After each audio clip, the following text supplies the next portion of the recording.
सती चरित्र और भगवान श्री रामचंद्र जी का चरित्र। रामचरितमानस एक महामंत्र है। गोस्वामी तुलसीदास जी की रचित महाकाव्य रामचरितमानस सिर्फ एक स्थूल चौपाई और दोहाई नहीं है, बल्कि यह एक महामंत्र है और मंत्र जीवन का एक सूत्र होता है। मानस की एक चौपाई को जिसने भी अपने जीवन में उतार लिया, मानो उसका जीवन सफल हो गया। और यह अनुभूत बात है। मर्यादा पुरुषोत्तम भगवान श्री राम चारों वेद के ज्ञाता थे, फिर भी विद्या प्राप्त करने के लिए उन्हें गुरु वशिष्ठ के पास जाना पड़ा, गुरु की सेवा करनी पड़ी और उन्हें गुरु की आज्ञा का पालन भी करना पड़ा तथा गुरु की आज्ञा से जीवन का आधारशिला रखने हेतु विवाह तक भी करना पड़ा। लेकिन यह सब संस्कारों से आता है और संस्कार संतों का साझर से बनता है। अतः मेरे पृथ्वी पर के भाव भक्तगण अपने बच्चों को संतों का साचर्य देकर मानस की पंक्तियां मंत्र धारण करना चाहिए।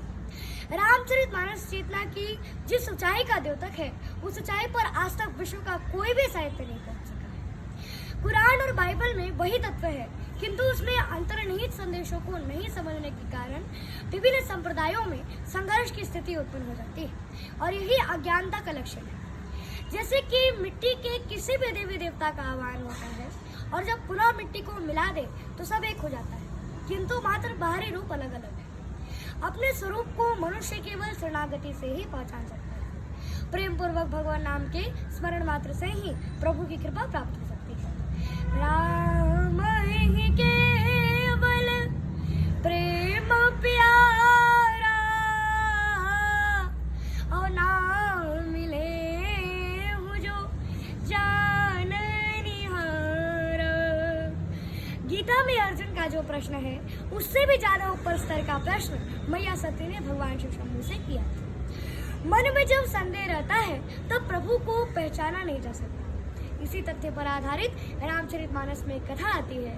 जब प्रभु श्री राम माता सीता के वियोग में जंगल में भटक रहे थे, तब भगवान शिव शंभू प्रभु श्री राम जी के समीप जाना उचित नहीं समझे और उन्होंने दूर से ही भगवान राम को नमन किया कि जय सचिता नंद जग पावन,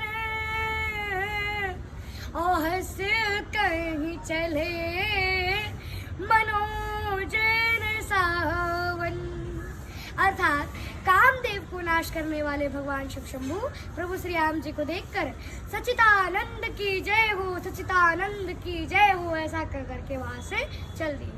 और जब मैया सती ने यह सब देखा तो वे माया की वशीभूत होकर सोचने लगी कि सारा संसार भगवान शिव की वंदना करता है, पूजा अर्चना करता है, तो आज ही भगवान शिव शंभू एक साधारण से राजकुमार को देखकर इतने प्रशंसित क्यों?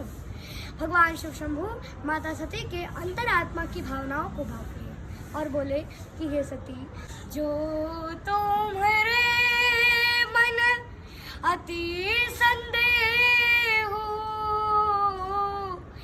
तो के निजाही परीक्षा ले हूँ। अर्थात हे सती, यदि तुम्हारे मन में संदेह है तो तुम जाकर उनकी परीक्षा क्यों नहीं ले लेती? फिर सती ने कहा कि नहीं नहीं, ऐसी कोई बात नहीं है, मैं तो केवल उनका दर्शन करना चाहती हूँ। और भगवान शिव के आदेशानुसार माता सती प्रभु श्री राम जी के दर्शन के लिए चली।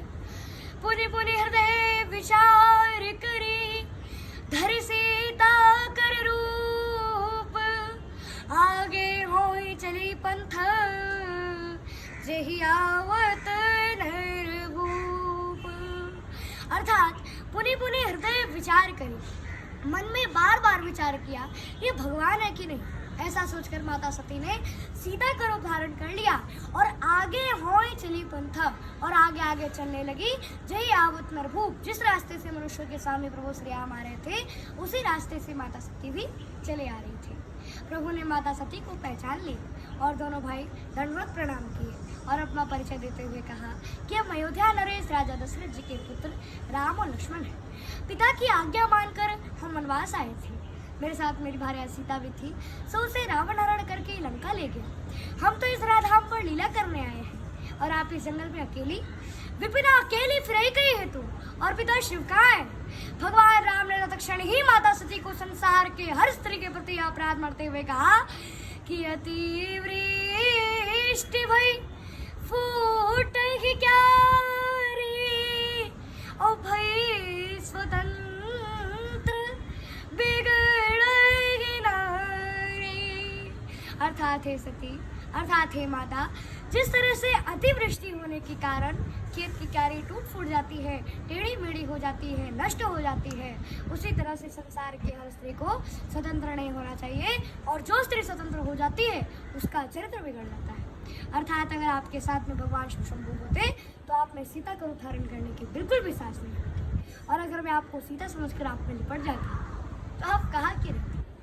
आज हमारा चरित्र ने आपको बचा लिया। माता सती प्रभु श्री राम जी के समीप लज्जा के कारण पानी पानी हो। अब यहाँ सती चरित्र तो हो गया, अब प्रभु श्री राम जी का चरित्र तो देखिए कि भगवान श्री राम का चरित्र तो इतना पवित्र और निर्मल चरित्र है कि औरों की तो बात जाने ही दीजिए। अब यहाँ रावण की दुर्दशा देख लीजिए। रावण गया कुंभकर्ण के पास, तो कुंभकर्ण ने पूछा कि क्या बात है लंकापति, बड़े उदास दिखाई दे रहे हो, तुम चिंतित आज दशानन क्यों। रावण बोला, हर ली हमने मिथिलेश कुमारी, हमने श्री सीता जी का हरण कर लिया है। कुंभकर्ण बोला, अधिकार किया तुमने उन पर। रावण बोला, लगती ही नहीं वो और हमारी, वो मेरी और देखती तक नहीं है, वो मेरी तकती तक नहीं है। तो कुंभकर्ण ने कहा कि जब महात्मा बनकर तुमने उन्हें हरण कर लिया तो राम बनकर ही उन पर अधिकार पालो, नकली तो बनना है तो तुम राम ही क्यों नहीं बन जाते। तो रावण बोला कि बड़ी कठिनाई है, इसमें है हमको भैरव भारी, और जब राघव रूप लगा बनने तब मातु समान लगी सब नारी। अर्थात जब श्री रामचंद्र जी का मैं चिंतन करने लगा तब मेरे मन से वासना ही चली गई। ऐसा पवित्र चरित्र है हमारे प्रभु श्री राम। वर्णो रघुवर विमल जसु, ऐसा पवित्र चंद्र। अब यहाँ देखिए कि चंद्रमा कितना भी पवित्र क्यों न हो पर फिर भी उसमें कलंक है, वो घटता बढ़ता रहता है। पर हमारे रामचंद्र में ऐसा चंद्र है जो कि निष्कलंक है, और पवित्र चरित्र का वर्णन तो पवित्र मन से ही किया जा सकता है। हमारे प्रभु श्री राम जी के चरित्रों का गुणगान करने पर 4 फल मिलते हैं, धर्म, अर्थ, काम और मोक्ष की प्राप्ति होती है। अतः जब कोई बात करता है तो वो दिमाग से करता है, और जब कोई गीत गाता है तो वो हृदय से गाता है, दिल से गाता है। पर जब हमारे प्रभु श्री राम जी के चरित्रों का गुणगान होता है तब भगवान हमारे हृदय में वास करने लगते हैं, और जब भगवान का हृदय में वास होगा तो अधर्म हो ही नहीं सकता। चारों तरफ धर्म के नगाड़े नगाड़े बजेंगे, इसलिए ईश्वर का गुणगान हृदय से कीजिए। एक बार बोलिए सियावर रामचंद्र की जय।